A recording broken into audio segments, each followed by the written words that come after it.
یضربون وہ مار رہے ہوں گے، وادبارہم اور ان کی پیٹھیں، اسخط اس نے ناراض کر دیا، فاحبط بس اس نے ضائع کر دیا، اذقانہم ان کے کینے، نشاء ہم چاہیں، لاریناکہم تو ضرور تجھے وہ لوگ دکھا دیں، لام کے معنی ہے ضرور تو، ارینا ہم دکھا دیں، کا تجھے، ہم ان کو ان لوگوں کو، تو ضرور تجھے وہ لوگ دکھا دیں، بسیماہم ان کی علامت کے ساتھ، لحن انداز، وَلَنَبْلُوَنَّكُمْ اور ہم ضرور ہی تمہیں آزمائیں گے، تمہیں کس کا معنی؟ کم کا، کم کا معنی کیا ہے؟ تمہیں، وَلَنَبْلُوَنَّ اور ہم ضرور ہی آزمائیں گے، کم تمہیں، حتیٰ یہاں تک کہ، وجوہہم ان کے چہرے،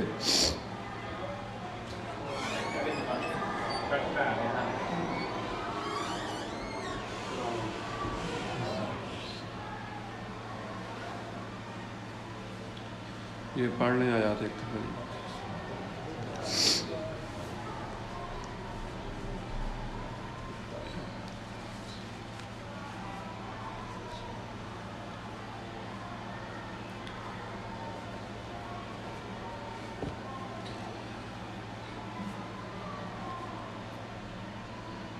فَكَيْفَ پس کیا حال ہوگا، اِذَا تَوَفَّتْهُمُ الْمَلَائِكَةُ جب فرشتے ان کو فوت کریں گے، یضربون وہ مار رہے ہوں گے، وجوہہم ان کے چہروں پر، وادبارہم اور ان کی پیٹھوں پر، ذالک یہ، بِأَنَّهُمُ اتَّبَعُوا اس وجہ سے کہ انہوں نے پیروی کی، ما اس کی جس نے، اسخط اللہ اللہ کو ناراض کر دیا، وَكَرِهُ اور انہوں نے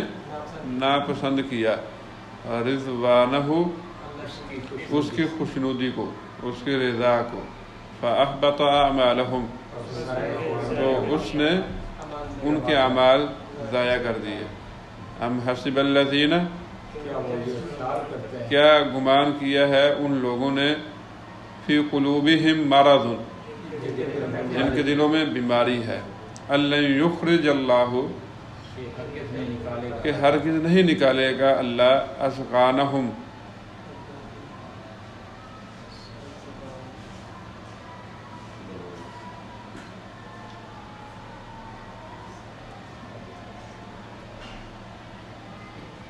ان کے کینوں کو، ان کے کینوں کو، وَلَوْ نَشَاءُ اور اگر ہم چاہیں، لَأَرَيْنَاكَهُمْ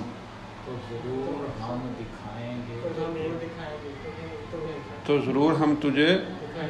وہ لوگ دکھا دیتے، لَأَرَيْنَاكَهُمْ ضرور ہم تجھ کو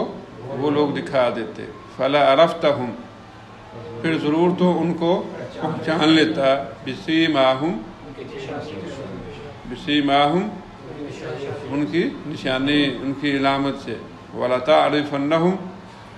اور ضرور ہی تو ان کو پہچان لیتا، فی لحن القول بات کے انداز میں، واللہ یعلم اور اللہ جانتا ہے، اعمالکم تمہارے اعمال کو، وَلَنَبْلُوَنَّكُمْ اور ہم ضرور ہی تمہیں آزمائیں گے، حتیٰ یہاں تک کہ نعلم المجاہدین ہم جان لیں جہاد کرنے والوں کو، منکم تم میں سے، والصابرین اور صبر کرنے والوں کو، وَنَبْلُوَ أَخْبَارَكُمْ، اور ہم جانچ کریں اخبارکم، تمہاری خبروں کی۔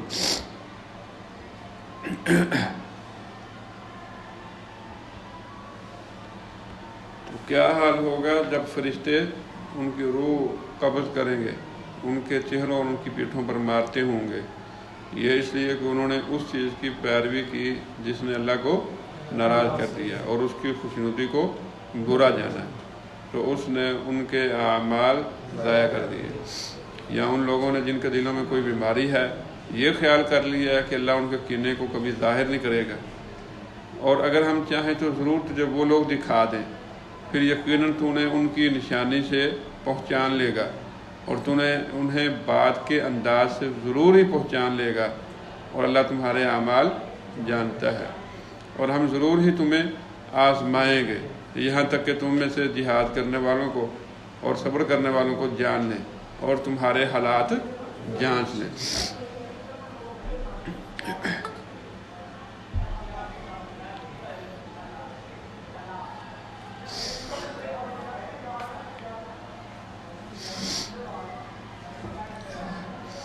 اللہ تعالیٰ نے پہلی آیت میں ان لوگوں کے ایمان کے بعد صحیح طرح مسلمانوں کا ساتھ نہ دینا اور قربانی سے گریز کرنا، مفادات کے اوپر کھڑے رہنا، فائدہ تلاش کرنا، اس کی وجہ بتائی ہے کہ یہ لوگ اپنے جسم کو بچانا چاہتے تھے، اپنے چہروں کو بچانا چاہتے تھے، کوئی تکلیف نہ آئے ہمارے جسم کو، کہیں تھکاوٹ نہ ہو، کہیں زخم نہ لگے، کوئی چوٹ نہ پہنچ جائے۔ تو یہ وجہ تھی کہ یہ ہر اعتبار سے اپنے مفاد کو چاہتے تھے، مال کے اعتبار سے بھی، جان کے اعتبار سے بھی۔ لیکن کیا اس سے ان کی جان بچ پائے گی؟ ان کا مال ان کے پاس ہمیشہ رہے گا؟ نہیں۔ تو اس وقت کے بارے میں یہ سوچ لیں، فَكَيْفَ إِذَا تَوَفَّتْهُمُ الْمَلَائِكَةُ يَضْرِبُونَ وُجُوهَهُمْ وَأَدْبَارَهُمْ، کہ یہ لوگ فرشتے ان کی جان کو، ان کی روح کو قبض کرتے ہوئے ان کے ساتھ یہ حال کریں گے کہ فرشتے ان کو ان کے چہروں پر بھی مار رہے ہوں گے اور ان کی پیٹھوں پر بھی مار رہے ہوں گے۔ تو اس وقت اگر یہ اپنے آپ کو بچانا چاہیں بچا پائیں گے؟ ممکن نہیں ہے۔ تو یہ زندگی میں اگر کوئی بندہ تکلیف اٹھا لیتا ہے، زندگی میں بندہ مشقت برداشت کر لیتا ہے، زندگی کے اندر اگر بندہ اللہ اور اس کے رسول کی اطاعت پہ کوئی چوٹ برداشت کر لیتا ہے، کوئی زخم سہ لیتا ہے، تو اس کا فائدہ یہ ہے کہ پھر اس کے بعد کی زندگی وہ بڑی ہی نعمتوں والی ہے، بڑی ہی انعام والی ہے، وہ بڑی ہی پروٹوکول والی ہے۔ لیکن اگر اس زندگی میں بندہ پروٹوکول کے پیچھے پڑ جائے اور وہ یہ دیکھے کہ مجھے آرام میں بھی خلل نہیں آنا چاہیے، میرے جو ہے نا وہ جسم کو بھی کوئی تکلیف نہیں پہنچنی چاہیے، نہ مجھے کوئی زخم آنا چاہیے، نہ مجھے کوئی تکلیف وہ پہنچنی چاہیے، کچھ بھی میں ایسا نہ دیکھوں کہ جو میری طبیعت کے خلاف ہے، تو پھر یہ جب تک زندگی ہے اس میں بھی یہ چیزیں ساتھ ساتھ جتنی اللہ نے لکھی ہیں وہ بندے کو مل کے رہتی ہیں۔ کیا جو بندہ کافر ہے، کسی اصول کا، ضابطے کا، قاعدے کا پابند نہیں ہے، کیا اسے کوئی تکلیف نہیں آتی؟ تو وہ اللہ نے جو اس کے بارے میں لکھا ہے وہ اس کے ساتھ آنا ہی آنا ہے۔ تو لیکن یہ ہے کہ یہ زندگی اگر کچھ سکون کے ساتھ گزر بھی جائے گی تو اس کے بعد پھر جب اللہ تعالیٰ کی طرف سے فرشتے آئیں گے تو اس وقت یہ بندہ اپنے آپ کو نہیں بچا پائے گا۔ وہ قبر کے اندر بندہ اپنے آپ کو جتنا پرسکون کرنا چاہے اس کے اختیار میں نہیں ہوگا۔ حشر کے اندر وہ بندہ جتنا بھی اپنے آپ کو چھپا لے اور جتنا ہی وہ بہانے کر لے، جتنے ہی فریب کر لے، جتنے بھی جھوٹ بول لے، اس وقت اسے کوئی فائدہ نہیں ہوگا۔ تو اگر بندہ دنیا کے اندر وہ مفادات کو چاہتا ہے، زندگی میں وہ تکلیف سے بچنا چاہتا ہے، تو پھر اسے یہ دیکھ لینا چاہیے کہ اس کے بعد کی جو ایسی زندگی ہے جو کبھی ختم ہونے والی نہیں ہے، لا متناہی ہے، جس کی کوئی انتہائی نہیں ہے، پھر اس کی تکلیفیں اس کے ساتھ وہ رہے گی۔ لیکن اگر یہاں بندہ تکلیفیں برداشت کر لیتا ہے، مفادات کو قربان کر لیتا ہے اور اطاعت کے اندر زندگی گزار لیتا ہے، آنے والی ہر تکلیف کو کھندا پیشانی سے برداشت کر لیتا ہے، تو پھر اس کے بعد وہ بندے کے لیے بڑی خیر ہے۔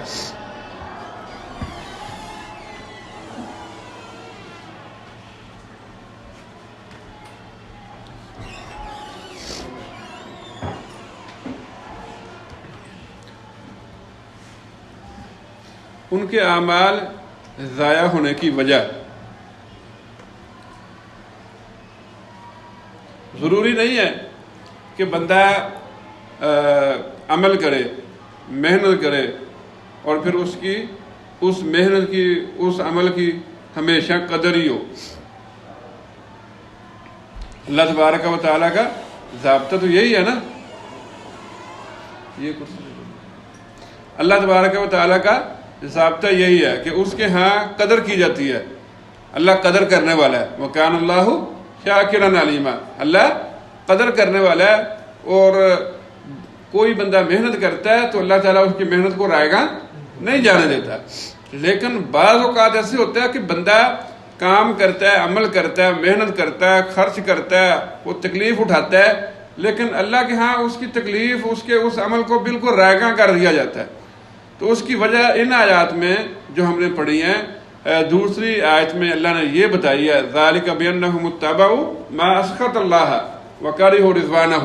فَأَحْبَطَ أَعْمَالَهُم، کہ آپ عمل کریں اور اس عمل میں اللہ کی رضا، اللہ کی خوشنودی مقصود ہو، تو پھر آپ اس عمل کا وہ اللہ کے ہاں صلہ لے سکتے ہیں۔ لیکن اگر آپ نے وہ کام اللہ کے لیے کیا ہی نہیں ہے، اس کی رضا آپ کے مقصود ہی نہیں تھی، آپ مقصود تھی رضا وہ اپنے والد کی، مقصود تھی رضا اپنے استاد کی، مقصود تھی رضا وہ محلے کے کسی اور بندے کی، اپنے رشتہ داروں میں سے کسی کی، تو یہ چیز وہ ہے کہ جس میں اللہ کی رضا پہ اللہ کے لیے وہ کام نہیں کیا گیا۔ اللہ تبارک و تعالیٰ کو اس کام کی کوئی ضرورت نہیں ہے۔ فَأَحْبَطَ أَعْمَالَهُمْ، تو اللہ ایسے اعمال کو کیا کر دیتا ہے؟ ضائع کر۔ اس میں یہ کوئی نہیں ہے کہ اس بندے نے تکلیف کتنی اٹھائی ہے، اس نے اس پر وقت کتنا لگایا، اس نے اس پر محنت جو ہے نا وہ کتنی کی ہے۔ اللہ تبارک و تعالیٰ کو اس سے کوئی غرض نہیں ہے۔ اللہ کو وہی کام مقصود اور مطلوب ہے جو صرف اسی کے لیے کیا جائے گا، جو اس کو راضی کرنے کے لیے کیا جائے گا۔ اگر آپ یہ نہیں کرتے تو پھر اس کا نتیجہ یہی ہے کہ آپ اس کام کو کرنے کے بعد بھی خالی آتی ہیں، اس کام کو کرنے کے بعد بھی خالی آتی، آپ کے پاس کچھ نہیں ہے اس میں سے، اللہ نے اس کام کو ضائع کر دیا ہے۔ اللہ کے ہاں وہ آپ کا کام ایسے ہی ہے کہ جیسے آپ نے کیا ہی نہیں ہے، تو آپ زیادہ گھاٹے میں ہیں، زیادہ خسارے میں ہیں۔ ایک ہے آپ وہ کام کرتے ہی نہیں ہیں، وہ پیسے آپ خرچ کرتے ہی نہیں ہیں، وہ وقت آپ لگاتے ہی نہیں ہیں، تو آپ گویا کہ آپ نے وہ کام کیا نہیں ہے۔ ایک کام وہ ہے کہ جو آپ نے کیا ہے، جس پر پیسے خرچ کیے ہیں، محنت کی ہے اور آپ نے اس پر وقت لگایا ہے، تو اور اپنے آپ کو تھکا دیا اس پہ، تو وہ آپ کرنے کے بعد سمجھیں کہ میں نے تو بڑی محنت کی ہے، اور آپ کو پتہ چلے کہ آپ کی محنت بالکل کیا ہے؟ رائے گا ہے، تو اس پر افسوس کیا ہے؟ زیادہ ہے۔ اللہ تبارک و تعالیٰ نے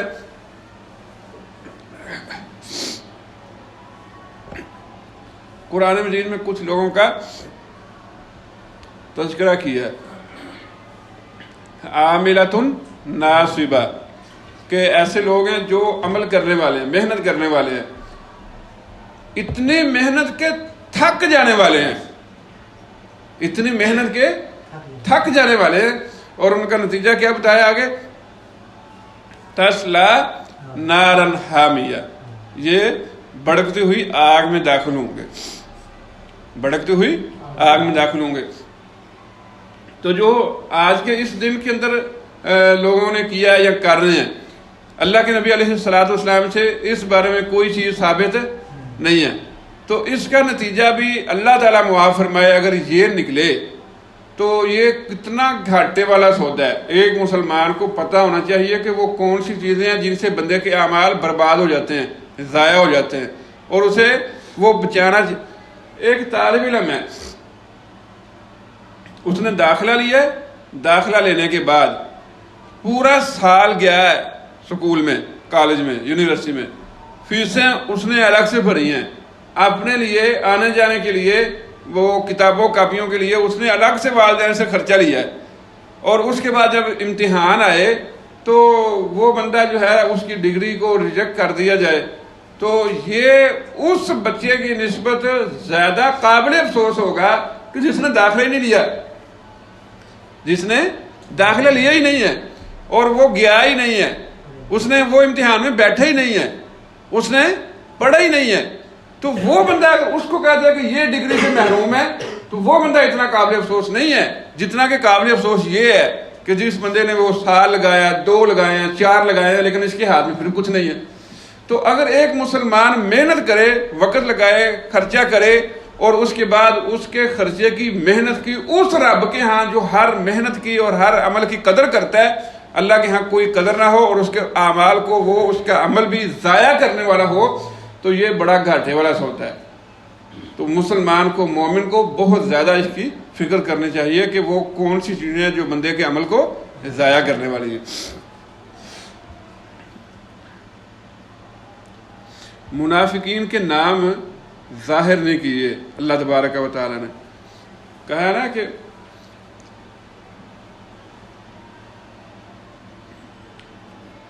ام حسب الذین فی قلوبہم مرض ان لن یخرج اللہ اضغانہم،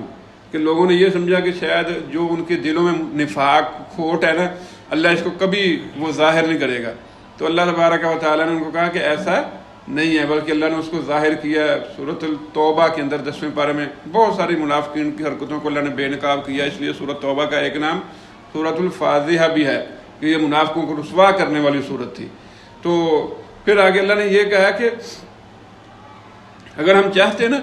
تو ہم آپ کو ضرور وہ لوگ دکھا دیتے، پھر آپ ان کو ان کی علامت سے ایسی آپ کو علامت بتا دیتے کہ آپ پہچان لیتے کہ یہ بندہ ہے۔ اچھا، ان کے بات کے انداز سے جو ہے نا وہ آپ ضروری ان کو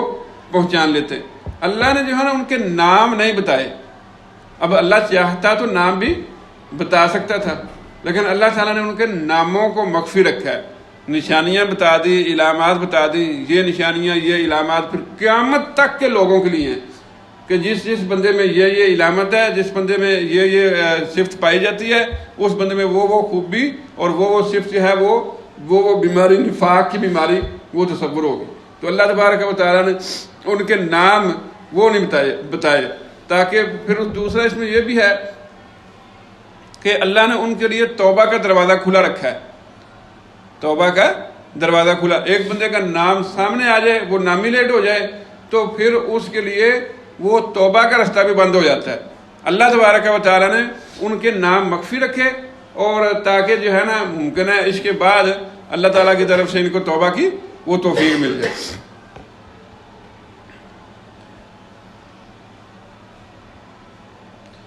پھر آخری آیت میں اللہ تبارک و تعالیٰ نے یہ بتایا کہ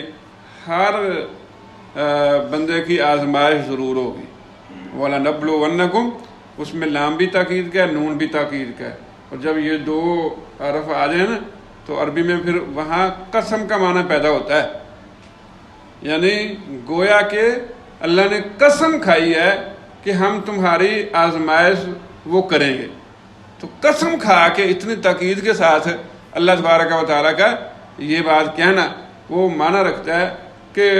اس آزمائش سے، امتحان سے کوئی بندہ بھی بچا ہوا نہیں ہے۔ اچھا، جب آزمائش ہے، امتحان ہے، یہ زندگی، اور اس میں اللہ کی طرف سے یہ اعلان ہے کہ ہر بندے کی آزمائش ہوگی، تو پھر اگر کوئی بندہ یہ سمجھتا ہے نا کہ وہ تکلیفوں سے محفوظ ہو جائے، اس کے کبھی جو ہے نا کوئی دکھ نہ آئے، کبھی اسے تکلیف نہ ہو، کبھی اسے وہ غم نہ آئے، کبھی اسے ناگوار حالات کا سامنا نہ کرنا پڑے، تو یہ پھر ممکن نہیں ہے۔ جب اللہ کی طرف سے آزمائش ہونی ہے، اللہ نے دیکھنا ہے کہ اللہ آگے کہا نا بس حتیٰ نعلم المجاہدین منکم والصابرین، ہم جان لیں کہ جہاد کرنے والے کون ہیں، صبر کرنے والے کون ہیں۔ اچھا، آپ جب کوئی مشکل وقت آئے ہی نہیں تو کیسے پتہ لگے گا کہ بندہ صابر ہے کہ نہیں ہے؟ صبر کا پتہ کب چلنا ہے؟ جب کوئی مشکل آئے گی، تکلیف آئے گی تو پھر پتہ چلے گا نا کہ یہ بندہ، ایک بندے کو پڑوسیوں کے حقوق اس کے بارے میں کیسے آپ چیک کر سکتے ہیں کہ یہ پڑوسیوں کے حق ادا کرتا ہے کہ نہیں؟ جب اس کے پڑوسی ہوں ہی نہ تو وہ بندہ بکے میں بڑا پڑوسیوں کے ساتھ اچھا سلوک کرنے والا ہوں، تو اس کی بات تسلیم نہیں کی جا سکتی کہ اس کے پڑوسی کوئی نہیں ہے، وہ رہتے ہی اکیلا جنگل میں۔ تو جب آپ کے اوپر حالات سخت آئیں گے، مصیبتیں آئیں گی، تکلیفیں آئیں گی، غم آئیں گے، پھر پتہ چلے گا کہ صابر کون ہے۔ انما الصبر عند الصدمۃ الاولی، صبر اللہ کو وہ مطلوب ہے جو صدمے کے شروع میں کیا گیا ہو۔ تو یہ اس چیز کے پیچھے پڑ جانا کہ بھی یا تو تکلیف آئے ہی نہ، پھر آئے تو بندہ شکوہ کرنا شروع کر دے کہ کیوں آئی ہے، تو میں ہی اس کے لیے وہ رہ گیا تھا۔ تو اس طرح کی جو شکایات ہیں اللہ تبارک و تعالیٰ سے کرنا، یہ ایک مسلمان کے شایان شان نہیں ہے۔ رب العالمین کی طرف سے ہر بندے کے لیے یہ طے ہے کہ اللہ نے ہر مسلمان کی، ہر مومن کی آزمائش کرنی ہے۔ تو جب آزمائش آنی ہی آنی ہے تو پھر اس کے لیے بندے کو ہر وقت اپنے آپ کو تیار رکھنا چاہیے۔ جتنا بندے کا ایمان مضبوط ہوگا اتنی ہی اس کے لیے وہ آزمائش آسان ہو جائے گی۔ آزمائش ختم نہیں ہوگی، آسان ہوگی۔